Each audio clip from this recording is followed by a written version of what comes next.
রাজনৈতিক হয়রানিমূলক মামলা প্রত্যাহারে নেই অগ্রগতি। গড়িমসির অভিযোগ বিএনপির নেপথ্যে কেউ কলকাঠি নাড়ছে কিনা সন্দেহ আইনজীবী নেতাদের, দ্রুত পদক্ষেপের দাবি। আওয়ামী লীগের নামে লিফলেট বিতরণ করলেই গ্রেপ্তার, হুঁশিয়ারি প্রেস সচিবের। আইন শৃঙ্খলা পর্যবেক্ষণে সেন্ট্রাল কমান্ড সেন্টার তৈরির নির্দেশ প্রধান উপদেষ্টার। শিক্ষা মন্ত্রণালয়ের আশ্বাসে 7 দিনের জন্য আন্দোলন স্থগিত ঘোষণা তিতুমির শিক্ষার্থীদের। প্রতিশ্রুতি না মানলে আবারও রাজপথে নামার হুঁশিয়ারি, ট্রেন চলাচল শুরু। অল্প সংখ্যক নয়, রোডম্যাপ ধরে সব রোহিঙ্গাকে ফেরত পাঠাতে চায় ঢাকা, জানালেন পররাষ্ট্র উপদেষ্টা। ভারত চীন যুক্তরাষ্ট্রের সঙ্গে ভারসাম্যপূর্ণ সম্পর্কে জোর।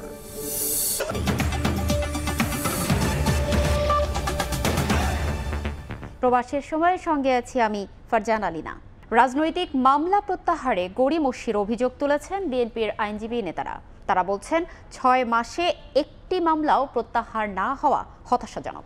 এর নেপথ্যে কেউ কলকাঠি নাড়ছে কিনা তা নিয়েও সন্দেহ দলটির নেতাদের। অবিলম্বে 1.5 লাখ মামলা প্রত্যাহারের দাবি জানিয়েছেন তারা। আফজাল হোসেনের রিপোর্ট।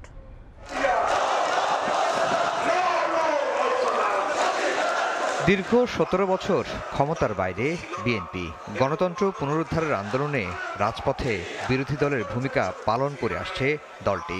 এই সময়ে হামলা, মামলা, গুম, খুনের শিকার হয়েছেন হাজার হাজার নেতাকর্মী। বিএনপির হিসেবে 2007 থেকে 2024 এই সময়ে 1.5 লাখেরও বেশি মামলা হয়েছে।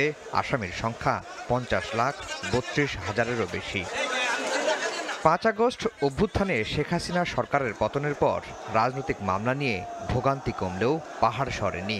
অন্তর্বর্তীকালীন সরকার গায়েবী হয়রানিমূলক মামলা প্রত্যাহারের উদ্যোগ নিলেও তা দৃশ্যমান নয়। বিএনপির আইনজীবী নেতারা বলছেন, মামলা প্রত্যাহারে গড়িমসি উদ্বেগের। এর নেপথ্যে কেউ কলকাঠি নাড়ছেন কিনা তা নিয়েও সন্দেহ আইনজীবীদের। তারা এত মামলা দিয়েছে এবং এত নেতা কর্মীদেরকে গ্রেফতার করেছে, হয়রানি করেছে, তাদেরকে জেলখানায় শুধু পুরে রাখে নাই, তাদেরকে গুলি করে হত্যা করেছে, বিচার বহির্ভূতভাবে হত্যা করেছে, গুম পর্যন্ত করেছে। তো এই যে ঘটনাগুলো ফ্যাসিস্ট সরকার করেছে, এই সরকারকে সেটা উপলব্ধি করতে হবে। এটা আমরা প্রথম থেকে বলেছি। যে রাজনৈতিক দলগুলোর সমন্বয়ে, সমর্থনে, অভিপ্রায়ে আজকের এই সরকার, তারা তাদের যে কৃতকর্ম আছে সেই কৃতকর্মটা সঠিকভাবে পালন করছেন না, বা পর্দার অন্তরালে থেকে কেউ এমন কাজ করছেন যেন ওনারা সিদ্ধান্ত নিতে পারছেন না। অবিলম্বে মামলা থেকে মুক্তি দিতে ডক্টর ইউনূস সরকারের প্রতি দাবি জানিয়েছেন আইনজীবীরা। এটা একটি ঘোষণার মাধ্যমে, একটা অর্ডিন্যান্স করেই এই মামলা থেকে মানুষকে অব্যাহতি দিতে পারে। তত্ত্বাবধায়ক সরকারের উপদেষ্টা হিসেবে শপথ নেওয়ার আগে ওনারাই নিন্দা জানিয়েছেন এই সমস্ত মামলার, গায়েবী মামলার। তো ওনারা নিন্দা জানিয়ে, ওনারা এখন হেড অফ দ্য এক্সিকিউটিভ, ওনাদের সিগনেচারে কাজগুলো হবে, কেন এটা হচ্ছেন না? আগামী 7 দিনের মধ্যে মামলাগুলো প্রত্যাহার করার উদ্যোগ নেওয়া হবে। গত মাসে রাজনৈতিক হয়রানিমূলক মামলা প্রত্যাহারের কথা জানিয়েছিলেন আইন উপদেষ্টা ডক্টর আসিফ নজরুল। প্রাথমিকভাবে 25 জেলায় প্রায় 2,500 মামলা চিহ্নিত করার কথাও জানানো হয়।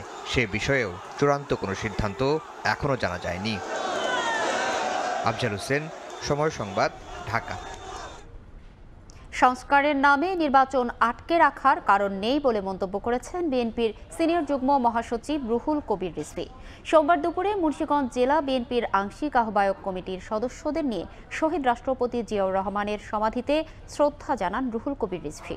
পরে সাংবাদিকদের তিনি বলেন, অন্তর্বর্তী সরকারকে নির্বাচনের রোডম্যাপ দিতে হবে, যেন জনগণের বঞ্চনার দুঃস্বপ্ন দূর হয়। সমালোচনা নিতে না পারলে উপদেষ্টার পদ ছেড়ে রাজনৈতিক দল করার আহ্বান জানান রিজভী। বলেন, বিরুদ্ধাচরণ নয়, আরও দায়িত্বশীল হতে সরকারের সমালোচনা করছে বিএনপি। এ সময়ে যে কোনো আন্দোলন দমাতে পুলিশের শটগান ব্যবহার বন্ধ করারও আহ্বান জানান তিনি।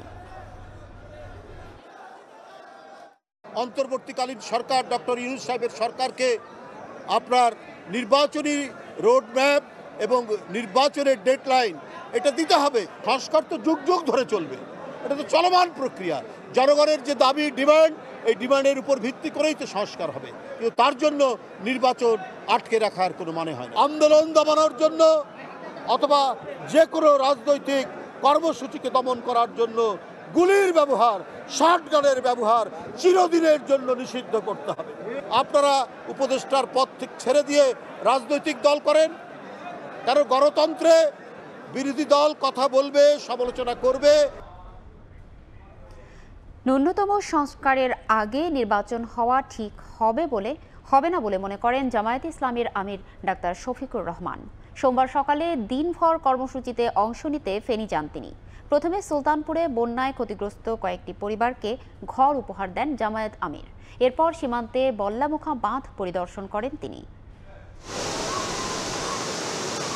2024 সালের আগস্টের বন্যায় মুহুরী নদী তীরের বল্লার মুখের বাঁধ ভেঙে প্লাবিত হয় ফেনীর বিস্তীর্ণ এলাকা। বাড়িঘর, ফসল, রাস্তাঘাটের ব্যাপক ক্ষয়ক্ষতি হয়। বন্যায় পশুরামের ক্ষতিগ্রস্ত এলাকা সোমবার পরিদর্শনে যান জামায়াত ইসলামের আমির ডাক্তার শফিকুর রহমান। এ সময় তিনি মুহুরী নদী তীরে স্থায়ী বাঁধ নির্মাণের দাবি জানান। নদীটির বাঁধ কেটে দেয়ায় ভারতের সমালোচনা করেন তিনি। এটা দুই দেশের সীমান্তে পড়েছে এবং ভাঙ্গা অংশটা নোম্যান্স ল্যান্ড পড়েছে ভারতের অংশে। তাদের এই ভাঙ্গার কারণে আমার দেশ তো সাফার করছে। সেই হিসাবে তাদের সাথে এই ব্যাপারে আমাদেরকে অবশ্যই একটা সমাধানে পৌঁছতে হবে। সরকার শান্তিপূর্ণ সমাধানের পথে হাঁটুক এবং এটার একটা স্থায়ী সমাধান হোক। বিকেলে শহরের একটি মিলনায়তনে 24-এর গণ অভ্যুত্থানে শহীদ ও আহতদের পরিবারের সঙ্গে শুভেচ্ছা বিনিময় করেন জামায়াত আমির। বলেন, চাঁদাবাজি সহ অপকর্ম অব্যাহত রাখলে এটা হবে 24-এর শহীদদের প্রতি বিশ্বাসঘাতকতা। একজনের দখল বাণিজ্য এবং চাঁদা বাণিজ্য থেকে মুক্ত করে আরেকজনের আমার হাতে দখল বাণিজ্য এবং চাঁদা বাণিজ্য আমাদের হাতে তুলে দেবে, এই জন্য আমাদের শহীদরা রক্ত দেয়নি। সত্যিই যদি দেশ এবং মানুষকে ভালোবাসেন, প্রিয় বন্ধুরা, মেহেরবানি করে এই অপকর্ম ছেড়ে দিন। এই শহীদরা জাতীয় সম্পদ, তারা কোনো দলের সম্পদ নয়। জুলাই বিপ্লবে ফেনীর 13টি শহীদ পরিবার ও আহত 347 জনের পরিবারকে সহায়তার 18,65,000 টাকা তুলে দেন জামায়াত আমির। এছাড়া ফুলগাজীতে শহীদ ইশতিয়াক শ্রাবণের কবর জিয়ারত করেন তিনি। আতিয়া সজল, সময় সংবাদ, ফেনী। আওয়ামী লীগের নামে লিফলেট বিতরণ করলে গ্রেপ্তার করা হবে বলে হুঁশিয়ারি দিয়েছেন প্রধান উপদেষ্টার প্রেস সচিব শফিকুল আলম। সোমবার সন্ধ্যায় রাজধানীর ফরেন সার্ভিস একাডেমিতে সংবাদ সম্মেলনে তিনি আরও বলেন, দেশের আইন শৃঙ্খলা পর্যবেক্ষণের জন্য সকল নিরাপত্তা বাহিনীর সমন্বয়ে একটি সেন্ট্রাল কমান্ড সেন্টার তৈরির নির্দেশ দিয়েছেন প্রধান উপদেষ্টা। সোমবার সন্ধ্যায় রাজধানীর ফরেন সার্ভিস একাডেমিতে সংবাদ সম্মেলনের আয়োজন করে প্রধান উপদেষ্টার প্রেস উইং। শুরুতেই ডেপুটি প্রেস সেক্রেটারি জানান, 2024 সালের 5 আগস্টের পর সাম্প্রদায়িক সহিংসতায় 23 জন নিহত হওয়ার যে অভিযোগ তুলেছে হিন্দু বৌদ্ধ খ্রিস্টান ঐক্য পরিষদ, তার বিস্তারিত তদন্ত করে দেখেছে সরকার, যেখানে একটিও সাম্প্রদায়িক সহিংসতা ছিল না। সাম্প্রদায়িক সহিংসতা হিসেবে চিত্রিত করা হয়নি, এগুলোকে জেনারেল ক্রাইম হিসেবেই দেখা হয়েছে। পাচারের অর্থ দিয়ে ভারতীয় গণমাধ্যম ব্যবহার করে দেশের বিরুদ্ধে অপপ্রচার চালাচ্ছে আওয়ামী লীগ, এমন অভিযোগ এনে প্রেস সচিব বলেন, তাদের কোনো কর্মসূচি তো দূরের কথা, লিফলেট বিতরণ করলেই গ্রেফতার করা হবে। পতিত স্বৈরাচারের যারা সাঙ্গপাঙ্গ আছে, দোসর আছে, তারা অনেক কিছু করতে চাচ্ছেন, তারা লিফলেট বিতরণ করছে। যারা লিফলেট বিতরণ করবেন তাদেরকে জন্য আমাদের কড়া মেসেজ, তাদেরকে অ্যারেস্ট করা হবে। লিফলেট বিতরণ যারা করেছেন বেশ কিছু আমরা গ্রেফতার করেছি। আইন শৃঙ্খলা নিয়ে শফিকুল আলম জানান, সার্বিক নিরাপত্তা পর্যবেক্ষণে সব বাহিনীর সমন্বয়ে সেন্ট্রাল কমান্ড তৈরির নির্দেশ দিয়েছেন প্রধান উপদেষ্টা। প্রফেসর ইউনূস বলেছেন কমান্ড সেন্টার করতে বা কমান্ড ইনফ্রাস্ট্রাকচার। সেটার ফলে যেটা হচ্ছে যে আপনি জানেন যে অনেকগুলো ল অ্যান্ড অর্ডারের সিচুয়েশন তো অনেকে দেখেন, যে সবার সাথে কোঅর্ডিনেট করে একটা কমান্ড স্ট্রাকচার থাকবে, সেখান থেকে যাতে খুব intensively law and order situation 24/7 যাতে মনিটর করা যায়। সংবাদ সম্মেলনে জানানো হয়, হয়রানি কমাতে সরাসরি থানায় না এসে অনলাইনেও মামলা দায়েরের ব্যবস্থা চালু করতে পুলিশকে নির্দেশ দিয়েছেন প্রধান উপদেষ্টা ডক্টর মোহাম্মদ ইউনূস। একটা এফআইআর করতে চাচ্ছেন। নাজমুস সালেহী, সময় সংবাদ, ঢাকা। দেশের আইন শৃঙ্খলা পরিস্থিতি আগের চেয়ে উন্নত হয়েছে, ক্রমান্বয়ে আরও ভালো হবে বলে মন্তব্য করেছেন স্বরাষ্ট্র উপদেষ্টা। বলেন, মহান শহীদ দিবস ও আন্তর্জাতিক মাতৃভাষা দিবসে সারা দেশে আইন শৃঙ্খলা পরিস্থিতি যাতে স্বাভাবিক থাকে তার জন্য ব্যবস্থা নিয়েছে সরকার। সোমবার বিকেলে সচিবালয়ে আইন শৃঙ্খলা সংক্রান্ত সভা শেষে কথা বলেন তিনি। আইন শৃঙ্খলা পরিস্থিতি আমরা যে অবস্থায় প্রথম পেয়েছিলাম ওইটার থেকে অনেকটা উন্নতি হয়েছে এবং আরও উন্নতি হওয়ার অবকাশ রয়ে গেছে। আমরা একেবারে 100% স্যাটিসফাই না, এই জন্য আমরা প্রতিনিয়তই চেষ্টা করতেছি আইন শৃঙ্খলা পরিস্থিতি আরও কীভাবে উন্নত করা যায়। আগামী 7 দিনের মধ্যে তিতুমির বিশ্ববিদ্যালয় ইস্যুতে সরকার পদক্ষেপ নেবে। শিক্ষা মন্ত্রণালয়ের যুগ্ম সচিব নুরুজ্জামানের এমন আশ্বাসে আন্দোলন প্রত্যাহার করেছে কলেজটির আন্দোলনরত শিক্ষার্থীরা। তবে 7 দিনের মধ্যে দাবি মেনে না নেওয়া হলে আবারও রাজপথে নামবেন বলে হুঁশিয়ারি দিয়েছেন কলেজটির শিক্ষার্থীরা। এদিকে আন্দোলন প্রত্যাহারে 6 ঘন্টারও বেশি সময় পর মহাখালী অভিমুখী রেল ও বাস চলাচল স্বাভাবিক হয়। সরকারি তিতুমির কলেজকে স্বতন্ত্র বিশ্ববিদ্যালয়ে রূপান্তরের এক দফা দাবিতে Barasat barricade two north city কর্মসূচির অংশ হিসেবে মহাখালী রেলপথ অবরোধ করে আন্দোলনরত শিক্ষার্থীরা। সোমবার বেলা 3:15টার দিকে আন্দোলনকারী শিক্ষার্থীরা তিতুমির কলেজের সামনে থেকে মিছিল নিয়ে মহাখালীর আমতলী মোড়ের দিকে অগ্রসর হয়ে 3:40 দিকে মহাখালী রেলপথ অবরোধ করেন। অবরোধের কারণে উত্তর ও পশ্চিমবঙ্গের সঙ্গে রেল যোগাযোগ 6 ঘন্টার বেশি সময় ধরে বন্ধ হয়ে যায়। বন্ধ হয়ে যায় রেলগেট অভিমুখী সড়কপথও। এতে ভোগান্তিতে পড়েন সাধারণ মানুষ। শিক্ষার্থীদের দাবি আর কোনো আশ্বাস নয়, প্রজ্ঞাপন আকারে রাষ্ট্রীয় স্বীকৃতি দিয়ে তিতুমির কলেজকে বিশ্ববিদ্যালয় ঘোষণা করতে হবে। আমাদের মূল দাবি তিতুমির কলেজকে বিশ্ববিদ্যালয় করার, বিশ্ববিদ্যালয়ের স্বীকৃতি দিয়ে বিশ্ববিদ্যালয়ের ক্যালেন্ডার প্রকাশ করতে হবে। বাড়ি গাড়ি চাচ্ছি না, আমরা চাচ্ছি আমাদের যৌক্তিক দাবি যেটা 1997 সাল থেকে চলে আসছে। এদিকে পরিস্থিতি সামাল দিতে রাত 9টার দিকে ঘটনাস্থলে আসেন শিক্ষা মন্ত্রণালয়ের প্রতিনিধি দল। শিক্ষা মন্ত্রণালয়ের যুগ্ম সচিব নুরুজ্জামান বলেন, 7 দিনের মধ্যে তিতুমির কলেজের শিক্ষার্থীদের দাবি দেওয়া আলোচনা সাপেক্ষে বাস্তবায়ন করা হবে। আগামী 1 সপ্তাহের মধ্যে এই ব্যাপারে একটা কমপ্লিট পরিষ্কার অগ্রগতি আমরা তিতুমির কলেজকে জানাবো ইনশাল্লাহ। অতি দ্রুত একটা প্রস্তাবনা তৈরি করে যাতে বাস্তবায়নযোগ্য হয় সেটি আমরা করে ফেলব। শিক্ষা মন্ত্রণালয়ের এমন আশ্বাসে শিক্ষার্থীরা অবরোধ প্রত্যাহার করে নিলেও 7 দিনের মধ্যে দাবি মেনে না নেওয়া হলে আবারও রাজপথে নামবেন বলে হুঁশিয়ারি দেন তারা। আমাদের দাবি আদায় না হলে আমরা কিন্তু আন্দোলনের পথ বন্ধ করব না। আমরা ফের 7 দিন পরে আবার এখানে রেল অবরোধ করব। এদিকে অবরোধ প্রত্যাহারের পর রাত 10টার দিকে রেল ও সড়ক পথে যান চলাচল স্বাভাবিক হয়। শফিক মুন্সি, সময় সংবাদ, ঢাকা। রোডম্যাপ ধরে সব রোহিঙ্গাকে ফেরত পাঠানোর উপর গুরুত্ব দিচ্ছে ঢাকা। এ বিষয়ে চীন সহ অন্যান্য দেশের সহযোগিতার আশ্বাসকে গুরুত্ব দেওয়া হচ্ছে। সোমবার বিকেলে রাজধানীর ফরেন সার্ভিস একাডেমিতে ঢাকা বিশ্ববিদ্যালয় আন্তর্জাতিক সম্পর্ক বিভাগের সেমিনারে অংশ নিয়ে একথা জানান পররাষ্ট্র উপদেষ্টা। বাংলাদেশে আশ্রয় নেওয়া 12 লাখের বেশি রোহিঙ্গাকে মিয়ানমারে ফেরত পাঠাতে একটি নতুন রোডম্যাপের উদ্যোগ নিয়েছে অন্তর্বর্তী সরকার। সোমবার রাজধানীর ফরেন সার্ভিস একাডেমিতে ঢাকা বিশ্ববিদ্যালয় আন্তর্জাতিক সম্পর্ক বিভাগের আয়োজনে এক সেমিনারে অংশ নেন পররাষ্ট্র উপদেষ্টা। সংকট সমাধানে চীনের পররাষ্ট্রমন্ত্রীর আশ্বাসের কথা উল্লেখ করে জানান, অল্প সংখ্যক রোহিঙ্গা প্রত্যাবর্ষণ করে মিয়ানমার যাতে সংকটের সুযোগ নিতে না পারে সেজন্য রোডম্যাপ নিয়ে এগোবে Bangladesh. We must have a larger roadmap that how we are going to resolve it. Let it take 1 year, 2 years, 3 years. But saying this, all roadmap must be there that we shall do it, complete this process in such time. তহিদ হোসেন বলেন, ভারত, চীন এমনকি যুক্তরাষ্ট্রের সঙ্গেও ভারসাম্যপূর্ণ সম্পর্ক রাখবে Dhaka. By and large, a balanced situation. Well, with immediate neighbor, there are issues for which relations sometimes seen as going up or going down.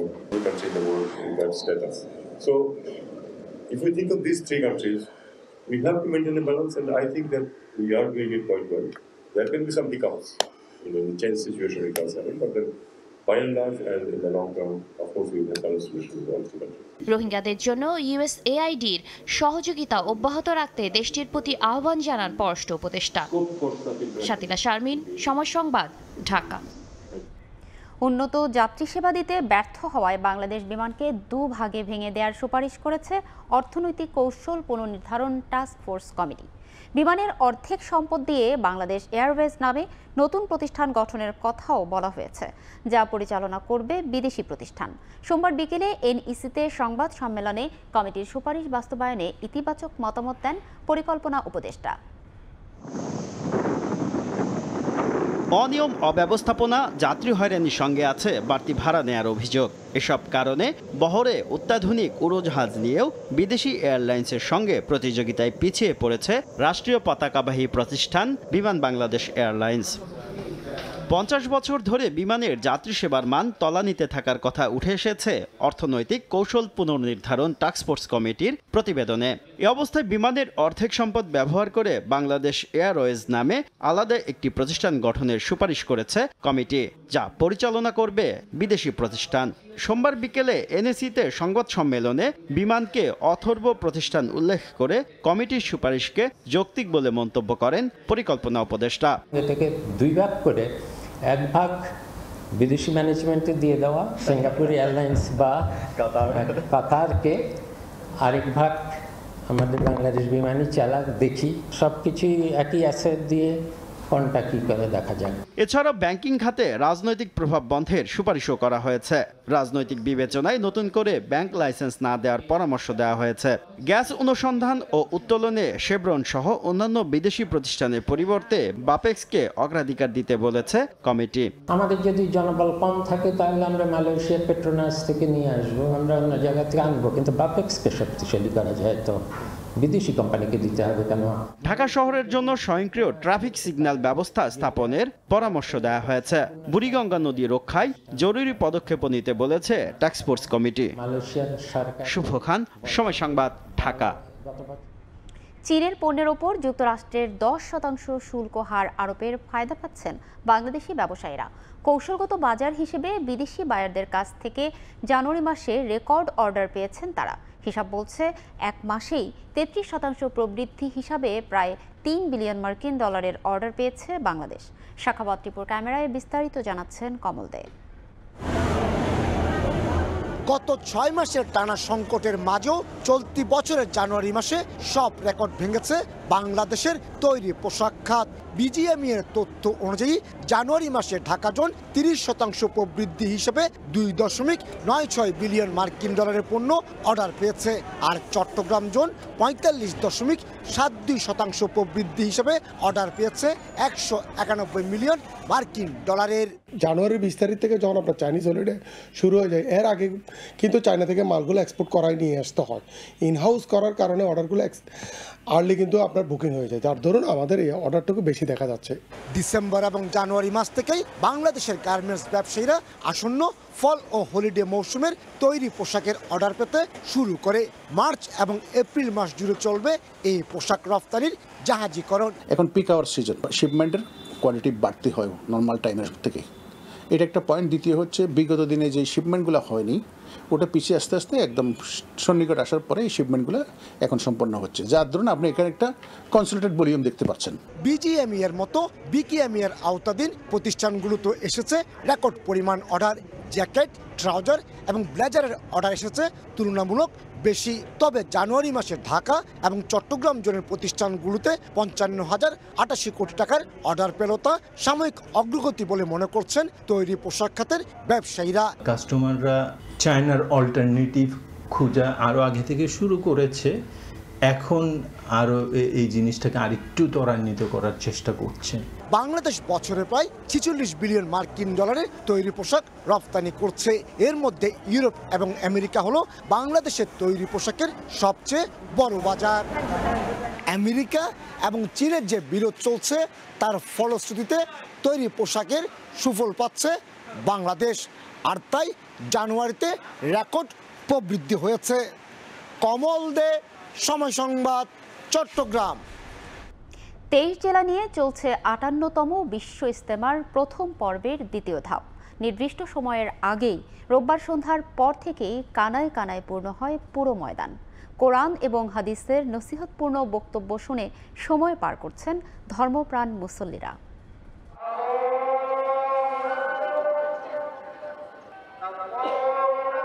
সোমবার ভোর থেকে টঙ্গীর তুরাগ তীরে ঢল নামে ধর্মপ্রাণ মানুষের। সৃষ্টিকর্তার নৈকট্য লাভের আশায় পরকালীন মুক্তির জন্য ইবাদত বন্দেগীতে মশগুল মুসল্লিরা।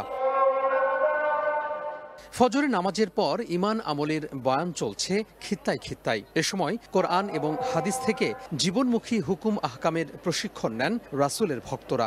লাখ লাখ মানুষের অংশগ্রহণে সুষ্ঠু পরিবেশে ইজতেমা পরিচালিত হওয়ায় শুকরিয়া আদায় করেন সৃষ্টিকর্তার কাছে। বৃহৎ এ জমায়েত বাংলাদেশে হওয়ায় নিজেদের সৌভাগ্যবানও মনে করেন তারা। তালিম হচ্ছে, আমল হচ্ছে, নামাজ হচ্ছে, মানে বয়ানগুলো শুনতে পারতেছে খুব সহলের সাথে, আরামের সাথে। এত বড় ব্যবস্থাপনা সারা পৃথিবীর কোথাও আছে নাকি? এত বড় একটা গ্যাদারিংয়ের মধ্যে কষ্ট আছে, এই কষ্ট সহ্য করতেছে কি জন্য? আল্লাহকে রাজি খুশি করার জন্য। আল্লাহর কাছে আমরা কান্দাকাটি করতেছি, আল্লাহ আমাকে মাফ করে দাও, কাইজা ঝগড়া যাতে না হয়। নিজেদের ভুল বুঝতে পেরে যদি আমরা সবাই ঐক্যবদ্ধ হয়ে যাই, এটাই মুসলিম উম্মার জন্য একটা কল্যাণ। ব্যক্তি জীবনে ইতিবাচক পরিবর্তন ঘটিয়ে সমাজ সংস্কারে ইজতেমার অর্জিত শিক্ষা কাজে লাগাবেন এমন প্রত্যাশা ধর্মপ্রাণদের। বুধবার আখিরি মোনাজাত নির্বিঘ্নে পরিচালনা করতে সব ধরনের প্রস্তুতির কথা জানায় গাজীপুর মেট্রোপলিটন পুলিশ। আমাদের যে নিরাপত্তা ব্যবস্থা যেটি ছিল প্রথম পর্বের প্রথম ধাপের, সেই একই নিরাপত্তা এখন আমরা কন্টিনিউশন করছি। আমরা এই কন্টিনিউশনের মাধ্যমে জনগণকে নিরাপত্তা দেওয়ার সকল ব্যবস্থা নিয়েছি। আগামী বুধবার আখিরি মোনাজাতের মাধ্যমে শেষ হবে প্রথম পর্বের দ্বিতীয় ধাপের আনুষ্ঠানিকতা। তোহা খান তামিম, সময় সংবাদ, টঙ্গী, গাজীপুর। বাণী অর্চনা আর পুষ্পাঞ্জলির মধ্য দিয়ে উদযাপিত হয় সনাতন ধর্মাবলম্বীদের অন্যতম উৎসব সরস্বতী পূজা। অশুভ অজ্ঞতা দূর করতে কল্যাণময়ী বিদ্যাদেবীর চরণে প্রণতি জানান ভক্তরা। শ্বেতশুভ্র দেবী এলো মর্তলোকে, অজ্ঞতার অন্ধকার দূর করে আলোকবর্তিতার পথ দেখাতে কল্যাণময়ী দেবীর চরণে প্রণতি। জ্ঞানের আলো ছড়াতেই শুভ্র রাজহংসে চেপে মর্তে এলেন বিদ্যা, বাণী ও সুরের দেবী সরস্বতী। তাই তো বর্ণের আলোয় সেজেছে রাতের জগন্নাথ হল। কেউ বাড়ির পূজা শেষে, কেউ বা নানান ব্যস্ততাকে ছুটি দিয়ে এসেছেন দেবী দর্শনে। প্রতি বছর আসলে এই দিনটার জন্য সবচেয়ে বেশি এক্সাইটেড থাকি এবং আশা করি সামনের দিনগুলো খুব ভালো কাটবে। আমরা সবাই সবার সংস্কৃতি নিয়ে অনেক কিছু জানতে পারি এবং আমাদের যে উৎসব এটা আমরা সবাই একসাথে ভাগ করে নিতে পারি। শুক্লপক্ষের পঞ্চমী তিথিতে দেবী সরস্বতীকে আহ্বান করা হয় যাতে আমরা জ্ঞানে, বিদ্যায়, বুদ্ধিতে আমরা শিক্ষিত হই। এদিকে সকাল থেকেই ঢাকা বিশ্ববিদ্যালয়ের জগন্নাথ হল মাঠে বীণা অর্চনা আর পুষ্পাঞ্জলির মধ্য দিয়ে শুরু হয় সরস্বতী পূজার আনুষ্ঠানিকতা। ঢাক, ঢোল আর শঙ্খধ্বনিতে মুখর চারপাশ। বরাবরের মতো খুবই সুন্দর হয়েছে। প্রত্যেকটা ডিপার্টমেন্ট 70টা পূজা হচ্ছে, চারুকলা একটা পূজা করতেছে পুকুরের মধ্যে। জগন্নাথ হলের পুজোটা সবচেয়ে বড় করে হয় আর আসার পরে অনেকগুলো ডিপার্টমেন্ট, সবগুলো ডিপার্টমেন্টে আলাদা আলাদা করে প্রতিমা আনা হয়েছে, সবগুলোই অনেক ভালো লাগছে দেখে। এবার সরস্বতীর কৃপা লাভের আশায় 70টি মণ্ডপে পূজার আয়োজন করা হয়। শুদ্ধতার দেবী বিনা হাতে আশীর্বাদ দেন সকলকে। কোন মায়ের কাছে একটাই চাওয়া হচ্ছে যেন আমার পড়ালেখার উন্নতি হয়, আমি জীবনে ভালো কিছু করতে পারি। পড়াশোনায় এবং শিক্ষা জীবনে অনেক ভালো ফলাফল নিয়ে আসি, এইটাই হচ্ছে আমার সরস্বতী মায়ের কাছে চাওয়া। বিদ্যার হাতে খড়ি দিতে সন্তানদের নিয়ে দেবীর চরণে অঞ্জলি দেন অভিভাবকরা। আমাদের ধর্মীয় ট্রেডিশন অনুযায়ী যখন ও লিখতে শুরু করে তখন তার আগে আমরা হাতে খড়ি দেই বিদ্যার দেবীর কাছে, সেজন্য ওকে নিয়ে আসা। আসলে চেয়েছি হচ্ছে যেন ভালোভাবে থাকি, পড়াশোনা করতে পারি ভালোভাবে। মেয়েকে নিয়ে আসছি হাতে খড়ি দেওয়ার জন্য, যাতে ও শিক্ষা জীবন শুরু এইখান থেকে হয়। বিদ্যা দেবীর কাছে ভক্তদের চাওয়া শুধু জ্ঞান বৃদ্ধি নয়, সবার মঙ্গল কামনাও। চন্দ্রিমা চৌধুরী, সময় সংবাদ, ঢাকা। নারায়ণগঞ্জের রূপগঞ্জে 1000 অবৈধ গ্যাস সংযোগ বিচ্ছিন্ন করল তিতাস। 2টি ব্যবসা প্রতিষ্ঠানকে জরিমানা করা হয়েছে 1.5 লাখ টাকা। জ্বালানি ও খনিজ সম্পদ বিভাগের নির্বাহী ম্যাজিস্ট্রেট ফজলে ওয়াহিদের নেতৃত্বে সোমবার দুপুরে বরাবো ও রূপসী এলাকায় 4টি স্থানে অভিযান চালানো হয়। এ সময় 2 কিলোমিটার এলাকার 500 বাড়ির 1000 অবৈধ গ্যাস সংযোগ বিচ্ছিন্ন করা হয়। জব্দ করা হয় বিপুল পরিমাণ অবৈধ পাইপ ও রাইজার। বিচ্ছিন্ন করা সংযোগগুলো পুনরায় স্থাপন রোধে তিতাসের মূল বিতরণ সংযোগ স্থলগুলো এক্সকেভেটর দিয়ে স্থায়ীভাবে অপসারণ ও সিলগালা করে দেয়া হয়।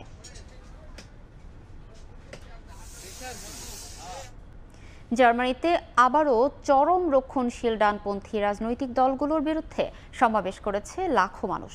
রোববার দেশটির রাজধানী বার্লিনে পার্লামেন্টের সামনে আয়োজিত বিক্ষোভ থেকে আসন্ন জাতীয় নির্বাচনে অভিবাসী বিদ্বেষী রাজনৈতিক দল এএফডিকে ঠেকানোর পাশাপাশি প্রধান বিরোধী দল সিডিইউর তীব্র সমালোচনা করেন সমাবেশকারীরা। জার্মানির বার্লিন থেকে বিটু বড়ুয়ার রিপোর্ট। জার্মানিতে রাজনৈতিক আশ্রয় প্রত্যাশী ও শরণার্থীদের ঠেকাতে অভিবাসন নীতি আরো কঠোর করা সহ নানা ইস্যুতে উগ্র কঠোরপন্থী রাজনৈতিক দল অল্টারনেটিভ ফর ডয়েচল্যান্ড AfD ও সংসদে প্রধান বিরোধী ও উদারপন্থী রাজনৈতিক দল হিসেবে পরিচিত ক্রিশ্চিয়ান ডেমোক্রেটিক ইউনিয়ন CDU ও দলটির চ্যান্সেলর পদপ্রার্থী ফ্রিডরিশ ম্যার্চের বিরুদ্ধে রোববার বিক্ষোভ সমাবেশের ডাক দেয় দেশটির বেশ কয়েকটি সামাজিক ও সাংস্কৃতিক সংগঠন। এই উপলক্ষে রাজধানী বার্লিনের সংসদ ভবন চত্বর, ঐতিহাসিক ব্রান্ডেনবুর্গার গেট ও স্ট্রাসডেস জিপসেন্টে ইউনি সহ নগরের জিগেস জয়েলের আশেপাশে নানা পোস্টার, ব্যানার ও কুশপুত্তলিকা নিয়ে হাজির হয় লাখো মানুষ। স্লোগানে স্লোগানে মুখরিত হয়ে ওঠে পুরো এলাকা। আজ আমরা সমাবেশে যোগ দিতে এসেছি তার একটাই কারণ, AfDর সঙ্গে CDUর রাজনৈতিক ঐক্যের বিরুদ্ধে তীব্র নিন্দা জানাতে। এটা হতে দেয়া যায় না। সপ্তাহ জুড়ে আমাদের গণতন্ত্র নিয়ে রাজনৈতিক দলগুলো যে খেলা খেলছে তার বিরুদ্ধে আমাদের সংগঠনের পক্ষ থেকে আমরা এক হয়েছি। 1933 সালের হিটলারের উত্থান রাজনীতি থেকে কেউ শিক্ষা নেয় না। দেখুন, এই সপ্তাহে অভিবাসন নিয়ে CDUর প্রধান হিসেবে মের্জ সংসদে যা দেখালেন তা অগ্রহণযোগ্য, অথচ জলবায়ু পরিবর্তন ও অর্থনীতির মন্দা নিয়ে তার ব্যস্ততা দেখলামই না। দেখুন, উগ্রবাদী দল AfD কোনো সামাজিক রাজনৈতিক দল নয়। এই দল ষড়যন্ত্রমূলক রাজনীতি করে। তাই নগরে বন্দরে এই দলের প্রচারণা ঠেকাতে হবে যত দ্রুত সম্ভব। লাখো সমাবেশকারী বিশাল মিছিল নিয়ে রাজধানীর CDUর রাজনৈতিক কার্যালয়ের দিকে এগিয়ে যায়। এ সময় নির্বাচনী প্রচারণায় অভিবাসন সহ নানা ইস্যুতে AfDর সঙ্গ না ছাড়লে আন্দোলন আরো কঠোর করার হুমকি দেন সমাবেশকারীরা। তবে বিশাল এই সমাবেশটি শান্তিপূর্ণভাবে শেষ হওয়ায় আইন শৃঙ্খলা বাহিনীকে ধন্যবাদ জানিয়েছেন অনেকেই। জার্মানির পার্লামেন্টের সামনে আসা সমাবেশকারীদের একটাই দাবি, এদেশে সকল ফ্যাসিস্ট এবং ডানপন্থায় বিশ্বাস রাখে এমন সব রাজনৈতিক দলগুলোকে এখনই নিষিদ্ধ করতে হবে। তা না হলে অতীতের মতো ইতিহাসের পুনরাবৃত্তি হলে তা জার্মানির জন্য কখনোই মঙ্গল বয়ে আনবে না, এমনটাই বিশ্বাস সমাবেশকারীদের। জার্মানি থেকে বিটু বড়ুয়া, সময় সংবাদ। মন্ত্রণালয়ের চাপে ক্রিকেটারদের কিছু টাকা পরিশোধ করল দুর্বার রাজশাহী। তবে সোমবার প্রতিশ্রুত 25% অর্থ বুঝিয়ে দেওয়া হয়নি অধিকাংশ ক্রিকেটারকেই। পারিশ্রমিক ও বিমান ভাড়া না পেয়ে এখনও হোটেলে অবস্থান করছেন একাধিক বিদেশি খেলোয়াড়। পাকিস্তানে ফিরে যেতে পারেননি হেড কোচ ইজাজ আহমেদও।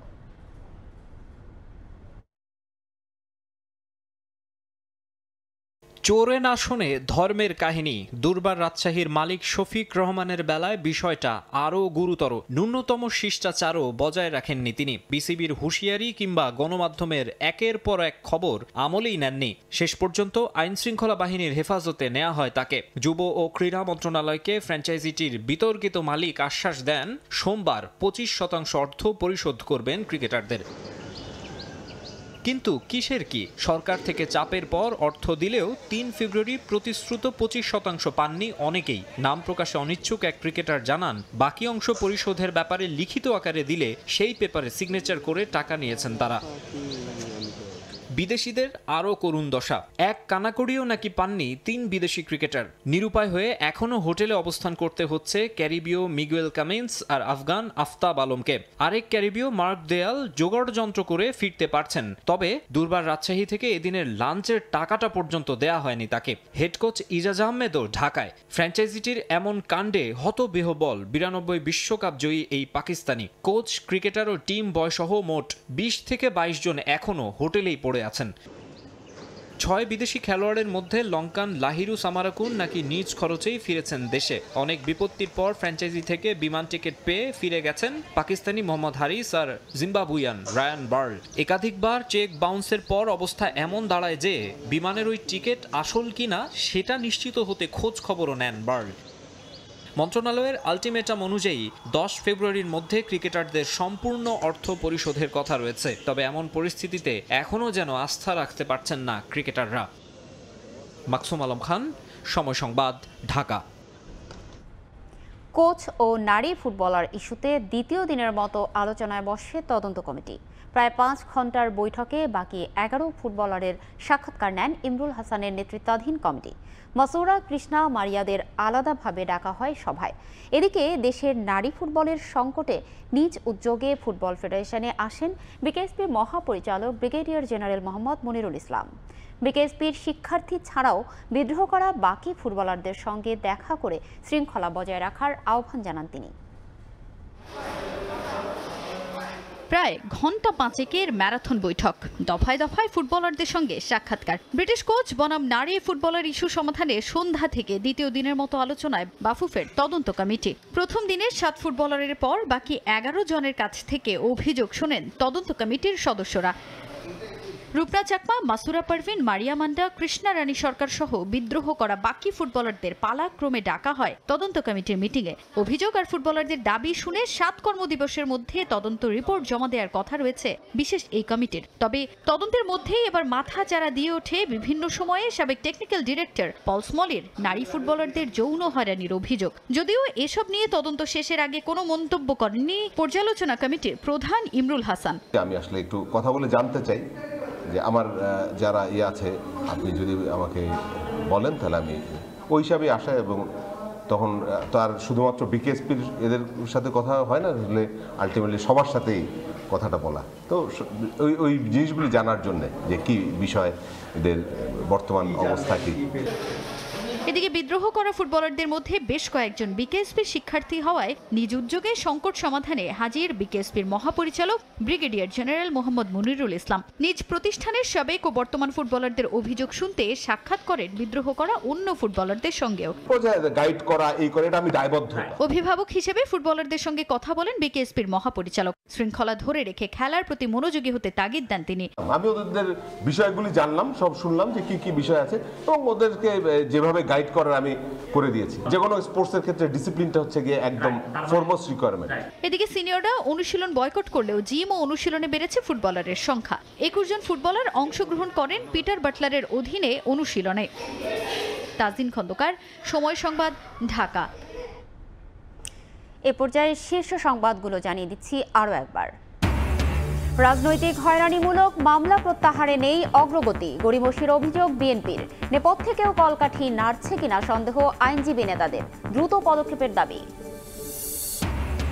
আওয়ামী লীগের নামে লিফলেট বিতরণ করলেই গ্রেপ্তার, হুঁশিয়ারি প্রেস সচিবের। আইন শৃঙ্খলা পর্যবেক্ষণে সেন্ট্রাল কমান্ড সেন্টার তৈরির নির্দেশ প্রধান উপদেষ্টার।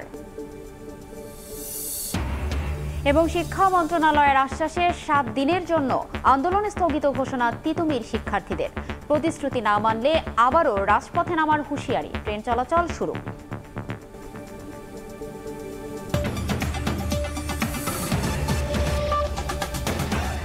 এই ছিল প্রবাসী সময়। সঙ্গে থাকুন সময়ের।